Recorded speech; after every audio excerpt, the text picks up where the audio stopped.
محمدا عبد الله ورسوله الصادق الأمين اللهم صل على سيدنا محمد وعلى آله وصحبه ومن تبعهم بإحسان إلى يوم الدين. سبحانك لا علم لنا إلا ما علمتنا إنك أنت العليم الحكيم.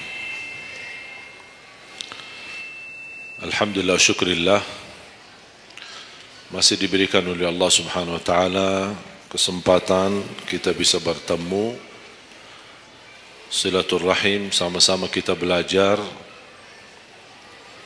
dan mempersiapkan diri untuk menyambut bulan suci Ramadan. Tidak terasa begitu berjalan waktu. Perpisahan dari bulan suci Ramadan, sebentar lagi menyambut bulan suci Ramadan. Kalau 1 tahun sudah berlalu, kira-kira 30 hari Ramadan bagaimana? 1 tahun sudah begitu luar biasa cepat. Dan ini menjadi bagian dari umur kita. Bertambah 1 tahun, berlalu 1 tahun, berarti akan melangkah lebih dekat kepada kematian.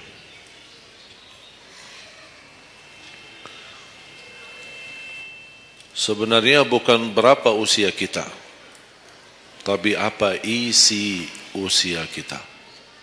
Isinya apa? Dan sebagaimana Rasulullah SAW menjelaskan di hadis yang sahih, di hari kiamat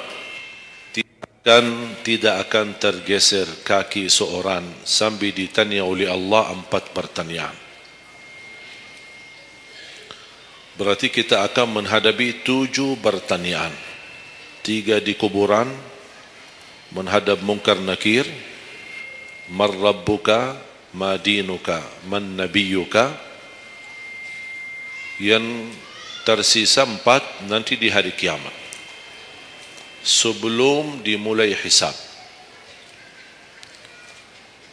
sebelum tergeser kaki kita ke surga maupun ke neraka,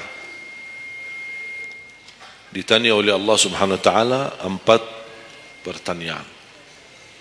Yang pertama, lan tazula qadama 'abdin yaumal qiyamah hatta yus'ala an 4. Tidak akan tergeser kaki seorang di hari kiamat sampai ditanya oleh Allah SWT 4 pertanyaan. Yang pertama,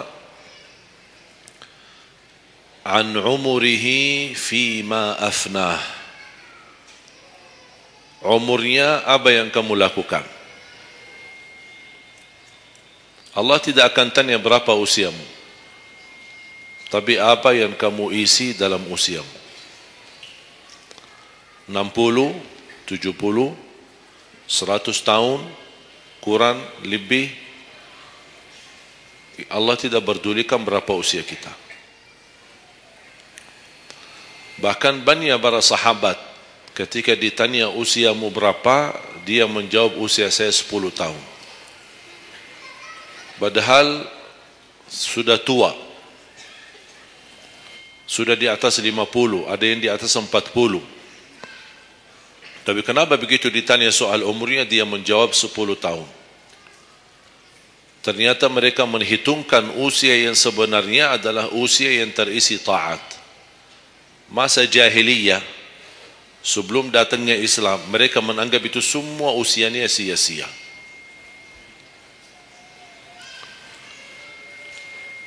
Berarti kalau ada orang muslim tidak salat sama sekali sampai usia 50 tahun, semua usianya sia-sia.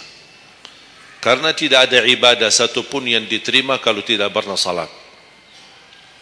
Biarpun dia haji setiap tahun, puasa setiap Ramadan, dia bersedekah, berinfak setiap hari, tapi tidak pernah salat 5 waktu sama sekali, sia-sia amalannya. Karena pertama yang akan dihisab oleh Allah salatnya. Kalau salat itu beres, baru akan ditanya yang lain. Kalau salatnya tidak ada, Allah tidak perlu bertanya yang lain. Makanya saya selalu berkata, khususnya para pemuda-pemudi, seberapapun dosamu, jangan tinggalkan salat. sebesar apapun dosamu, jangan tinggalkan salat. Karena salat itu ibadah yang langsung menyambungkan kita sama Allah, tali hubungan kita sama Allah. Kalau tali hubungan kita sama Allah terputus, tidak ada tali yang bisa sambung lagi. Dan selama anda menjaga salat, berarti masih ada harapan masuk dalam golongan yang akan diampuni Allah. Ada ampunan, ada harapan ampunan.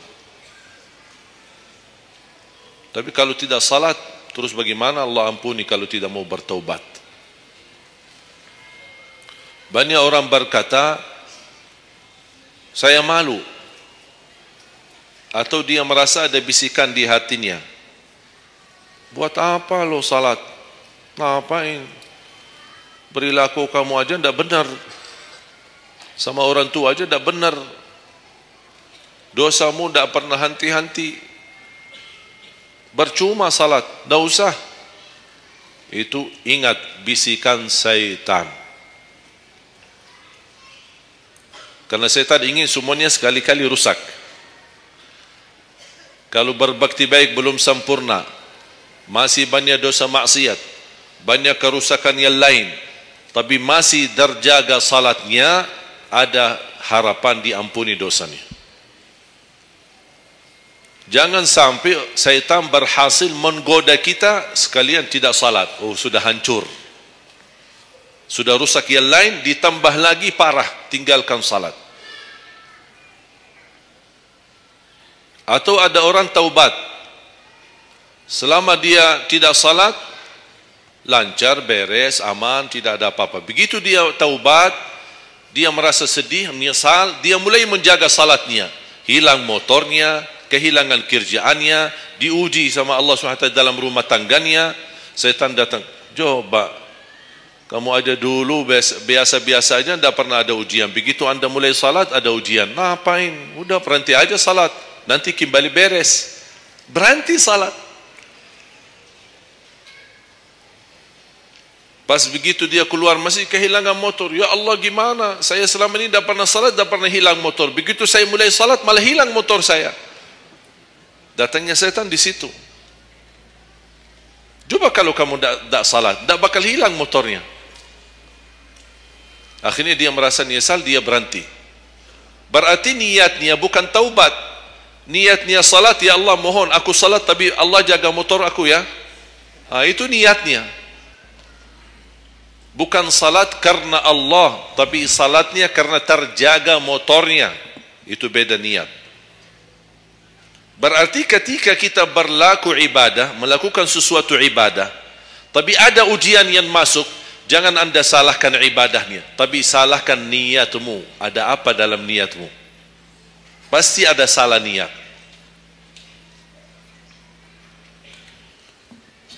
Dan itu inti daripada umur kita. Allah berikan 60 tahun.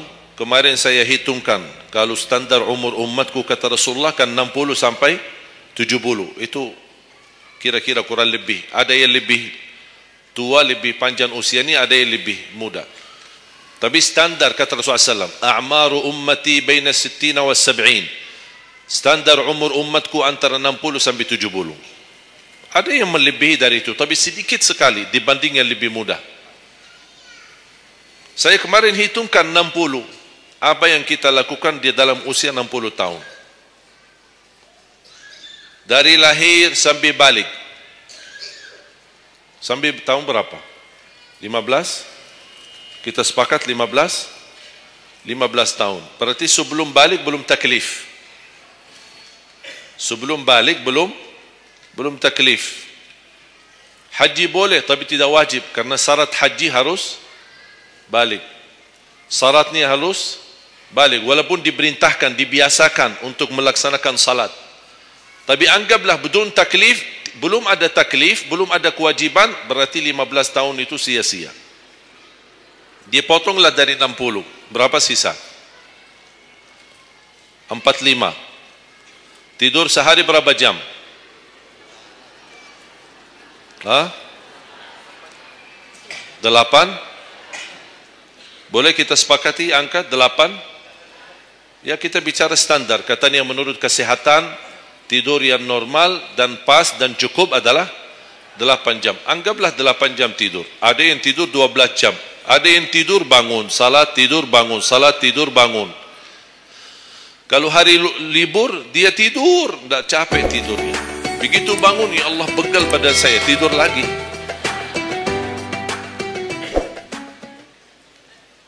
Saya hitungkan 8 jam.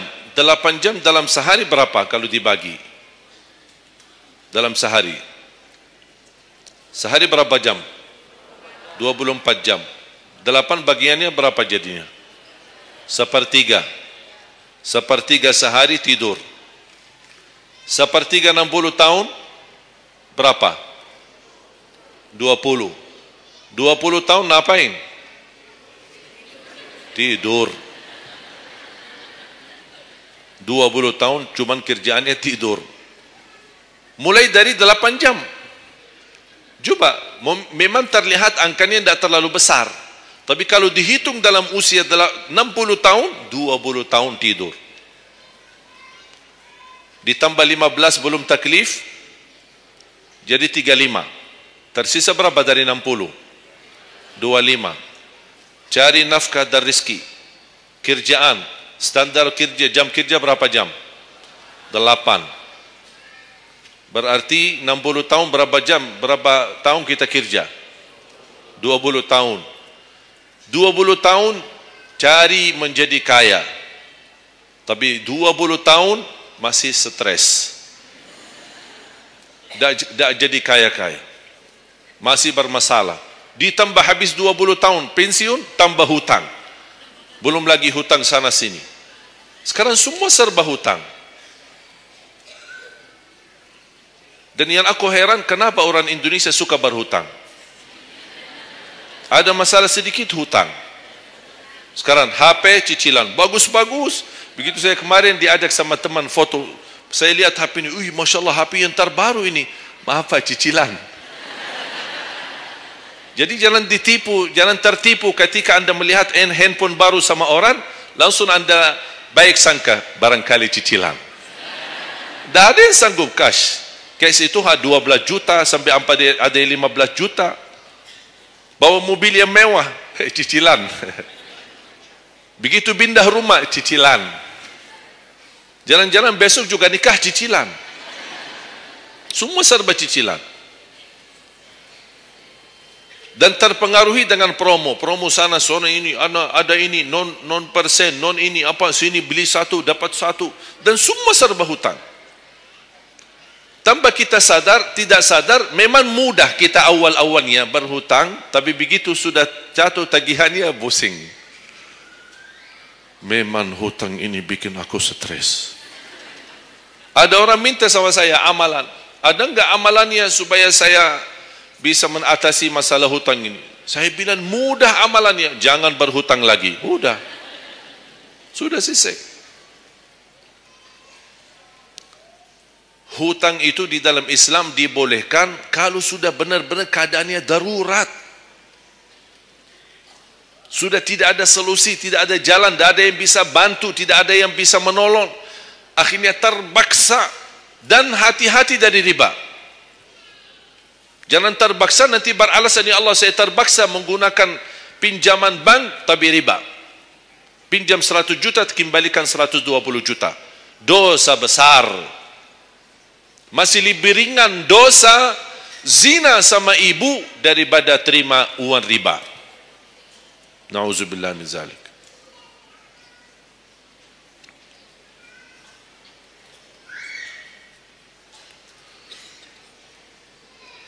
Dua 20 tahun cari kerja. Tadi berapa yang tersisa? 25 kan? Berarti yang tersisa berapa? Saya belum bicara ibadah Bapak Ibu. 20 tahun tidur, 20 tahun cari dunia, 15 tahun masih belum taklif, tersisa 5 tahun. Saya hitung dalam 60 tahun, bagi orang yang rutin menjaga salat 5 waktu, tahu enggak hasil hitungan saya dapat berapa? Anda jaga salat Selama 60 tahun itu menghasilkan ibadah cuma 2 tahun 7 bulan. Total salatmu dalam 60 tahun 2 tahun 7 bulan. Karena salat 5 waktu berapa? Tidak sampai 1 jam. Tidak sampai 1 jam. Saya bicara yang wajib. Bagaimana saya hitung kalau ada orang yang tidak salat sama sekali? Na'udzubillah, sudah habis sia-sia umurnya kalau tidak salat sama sekali. Saya belum hitung tarawih 23 rakaat 7 menit. Nah, itu beda urusan itu. Ada tarawih 23 rakaat 7 menit? Tidak ada tarawih. Jangan su'uzzan. Itu namanya olahraga. Olahraga paling cepat selesai dapat juara 1. Jadi kita harus baik sangka, jangan su'uzzan. Karena itu bukan salat. Yang aku heran itu setiap tahun itu tradisi ini terulang setiap Ramadan. Menjadi sebuah kebiasaan. Yang seharusnya menjalani kebiasaan agama atau kebiasaan beribadi. Dan kenapa itu hal menjadi betul-betul sesuatu yang kebiasaan, menjadi tradisi? Kenapa? Aku heran ini. Ada yang bisa jawab? Kenapa ketika masuk Ramadan tetap menjalankan 23 rakaat tapi dengan cara cepat? Aku heran belum menemukan jawabannya. Ada apa dengan 23 rakaat harus selesai cepat? Dan ini khusus di bulan Ramadan. Aku sangat kagumi ketika mendengar seorang imam begitu maju imam tarawih rakaat pertama, Allahu Akbar, Masya Allah, kepanjangan takbirnya. Saya sudah alhamdulillah, pasti nikmat, enak. Bismillahirrahmanirrahim, alhamdulillahirabbil alamin, astaghfirullahalazim. Saya kaget, barusan sudah enak, ngapain cepat-cepat? Makanya saya ingat di masa ketika saya di salah satu kampung, ada seorang bapa di samping saya. Saya datang ke masjid, sudah mereka mulai tarawih. Yang aku kasihan bapa di sebelah saya, barangkali usia 80, 90. Gerakannya tidak sama seperti kita. Kan kita masih muda, masih bisa mengejar imam. Habis bacaannya imam, saya tidak bisa mendengar kecuali ujung ayat. Oh, ini Al-Fatihah. Bismillahirrahmanirrahim. An-Na'im. Apa? Alhaakumut takatsur. Allahu Akbar. Sami'allahu liman hamidah. Allahu Akbar. Allahu Akbar. Allahu Akbar. Saya masih ikut. Yang saya kasihan bapa yang di samping saya ini. Begitu imam ruku', bapa kan pelan-pelan, kan begal badannya, sudah tua, fisiknya tidak kuat, turun pelan-pelan. Imam sudah sami'allahu liman hamidah. Bapa berdiri lagi, dah jadi rukuk bapa. Bas begitu sujud, kita semua turun sujud. Bapa saya lihat pelan-pelan sambil batu-batu. Turun. Begitu dia sudah mau nyampe, imam sudah rakaat kedua. Bapa malah berdiri lagi, dah jadi sujud. Astaghfirullahalazim, kasihan bapa tidak jadi rukuk, tidak jadi sujud. Pas di rakaat yang kedua, saya megang tangannya, Pak, kita pulang aja deh. Mendingan salat tarawih di rumah sendiri. Itu bukan salat tarawih. Ramadan cuma berapa kita menemukan Ramadan? Orang yang sudah wafat, kalau kita boleh berbicara dan dengar bisikan, apa yang mereka bisa jawab? Wallahi, semua orang yang sudah mati berkeinginan kembali ke dunia untuk menikmati bulan Ramadan. Mereka ingin menikmati bulan Ramadan, menikmati tarawih, menikmati suasana buka puasa bersama, bagi-bagi sahur dan aktivitas yang lain. Ini kesempatan, kita masih diberi oleh Allah umur, sehat walafiat, maksimalkan. Tidak semestinya 23, mau 11 boleh, mau 23 boleh, mau seberapa pun tarawihnya, mau salat tahajud di rumahnya boleh. Ulama sudah menjelaskan jumlah salat malam atau tarawih yang paling sedikit 2 rakaat, yang paling banyak tidak ada batasnya. Jadi kalau kita 2 rakaat, 4 rakaat tutup witir, sah. 8 rakaat tutup witir, sah. 10 rakaat tutup witir, sah, tidak ada masalah. Tidak harus 11 atau 23. Intinya bukan jumlahnya, tetapi cara melaksanakannya. Apalagi kalau bacaan imam bagus, fasih, jelas hurufnya. Saya yakin bagi jamaah yang awam, yang datang setiap Ramadan, setiap malam ikut salat tarawih, dia belum bisa baca Quran, tapi dia mendengar baca imam selama 30 malam, dia pasti bakal belajar Al-Quran karena bacaan imam bagus. Bismillahirrahmanirrahim. Alhamdulillahi rabbil alamin. Ar-Rahmanir-Rahim. Maliki yaumiddin. Iyyaka na'budu wa iyyaka nasta'in. Ihdinas siratal mustaqim. صراط الذين أنعمت عليهم غير المغضوب عليهم ولا الضالين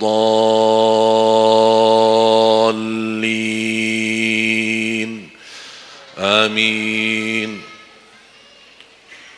Kalau tidak dapat manfaat mengikuti salat tarawih di belakang imam yang bacaannya fasih selama 30 hari, anda cuma dapat benarkan bacaan Al-Fatihah, wallahi nikmat, syukur. Selama 30 malam anda cuma dapat membenarkan bacaan Fatihahmu, sudah luar biasa. Tidak usah bicara ayat yang lain, hanya Al-Fatihah saja. Kenapa? Tidak sah salat kita tanpa Al-Fatihah. Kata Imam Nawawi, di dalam suratul Fatihah ada 14 tasdid. Ada 14 tasdid. Hurufnya yang ditekan. Ada 14. Tertinggal 1, batal salatnya. Dan Imam Nawawi berikut mazhab Syafi'i. Makanya jamaah sekalian, wajib hukumnya belajar Al-Fatihah, bukan sunnah. Wajib hukumnya belajar surat Al-Fatihah. Perbaiki, benarkan bacaanmu, karena tergantung Fatihahnya itu salatnya sah atau tidak, itu tergantung Al-Fatihah. Makanya saya harap mulai dari hari ini anda semua bersungguh-sungguh belajar suratul Fatihah. Jangan anda targetnya mau hafal 30 juz. 30 juz anda hafal tapi tidak benar suratul Fatihah, sia-sia, tidak ada manfaat. Karena anda baca suratul Fatihah, tidak baca ayat yang lain sama sekali, masih tetap sah salatnya. Karena suratul Fatihah tidak bisa diganti. Kalau anda lupa baca selain suratul Fatihah, ada istilah lupa salah satu kewajiban, bisa diganti dengan sujud sahwi. Misal, rakaat pertama baca Al-Fatihah, itu rukun. Lanjut baca ayat pendek, anda tidak sadar, habis waladdallin amin, hep Allahu Akbar, lupa baca ayat, itu diganti dengan sujud sahwi. Itu kalau di salat wajib. Tapi kalau di salat sunnah, tidak ada wajib atau rukun selain suratul Fatihah. Jadi anda kalau salat sunnah cuma suratul Fatihah, kemudian takbir, rakaat yang kedua suratul Fatihah, dan kemudian langsung ruku', sah salatnya, tidak apa-apa. Tidak harus baca surah-surah yang lain. Itu di salat sunnah. Tapi kalau di salat wajib, hukumnya baca Al-Fatihah rukun, hukum baca surah yang lain wajib. Kalau terlupa, diganti dengan sujud sahwi. Sujud sahwi 2 kali sebelum salam. Habis tahiyat, sujud 2 kali, kemudian langsung habis itu salam. Dan habis sujud sahwi tidak bagi tahiyat lagi. Sudah cukup tahiyat yang anda baca. Makanya kembali lagi jamaah sekalian, umur bukan berapa usianya, tapi apa isinya. Maka Rasulullah SAW bersabda, ni'mal abdus salih man tala umur wa hasun amalu. Sebaik-baik hamba yang salih, yang panjang usianya, tapi baik amalannya. Baik amalannya. Bulan Syaban ini sekarang tersisa kurang lebih 14 atau 16 hari. Rasulullah SAW punya kebiasaan puasa Syaban full. Sampai kata Siti Aisyah, tidak pernah aku melihat Rasulullah puasa 1 bulan penuh selain bulan Ramadan sebagaimana di bulan Syaban. Penuhnya Rasulullah SAW.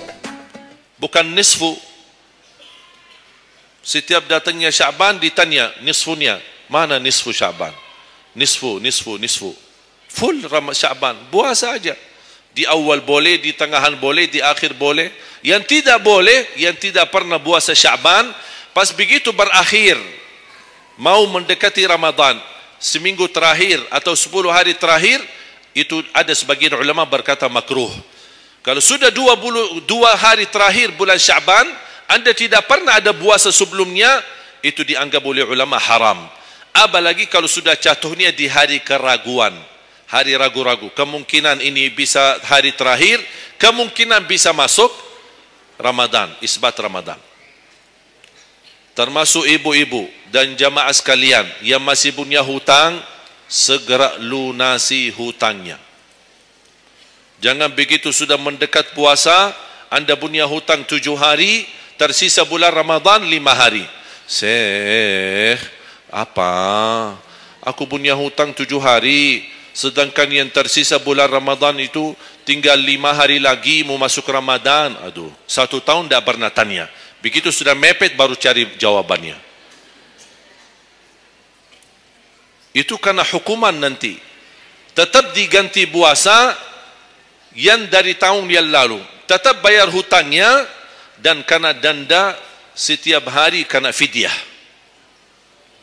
Jadi seandainya Anda masih punya hutang dan masuk Ramadan, Anda belum lunasi, tetap hutang itu terbawa nanti. Pas habis Ramadan, Anda punya kewajiban bayar hutang. Tapi karena Anda tunda, mundurkan sampai masuk Ramadan, Anda punya kena denda. Ditambah lagi, bukan hanya bayar dengan puasa, ganti puasa, tapi ada lagi namanya fidyah.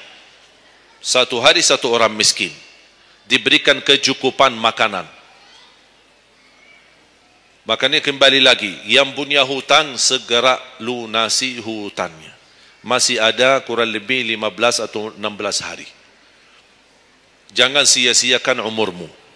Yang kedua, pertanyaan Allah Subhanahu wa taala, wa an syababihi fima ablah. Usia mudahmu, apa yang kamu berjuangkan? Apa yang kamu lakukan?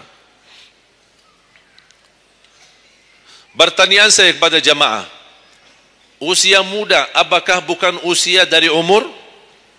Bukan sesuatu dari umur?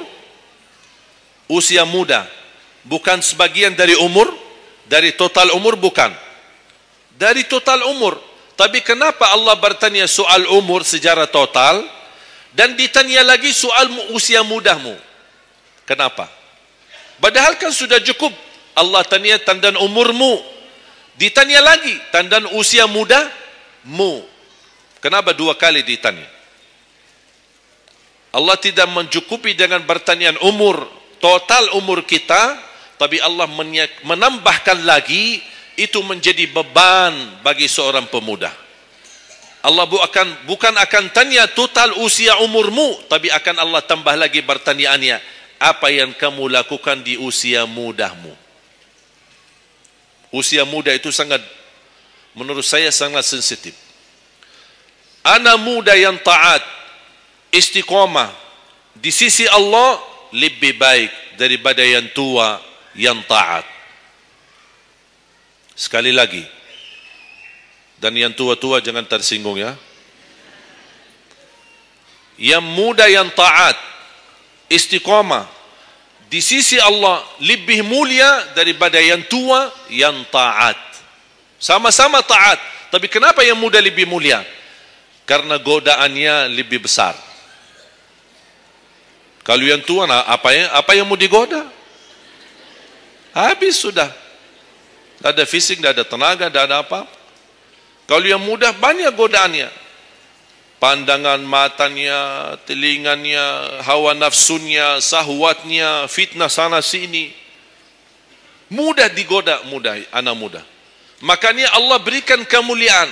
Bahkan salah satu hadis yang sahih, di hari kiamat semua di bawah matahari, cuman 7 golongan yang di bawah naungan Allah. Di antaranya wasyabun nasya'a fi ta'atillah, seorang pemuda yang menjaga diri dalam bertaat kepada Allah. Dia dapat keistimewaan di hari kiamat bersama pemimpin yang adil, bersama seorang laki-laki yang tergantung dengan masjid berapapun usianya. Ditambah lagi seorang pemuda yang bisa menjaga diri dalam bertaat kepada Allah Subhanahu wa taala. Dan kalau kita baca sejarah ulama, semua para berjuang untuk agama semuanya muda. Tak ada yang tua.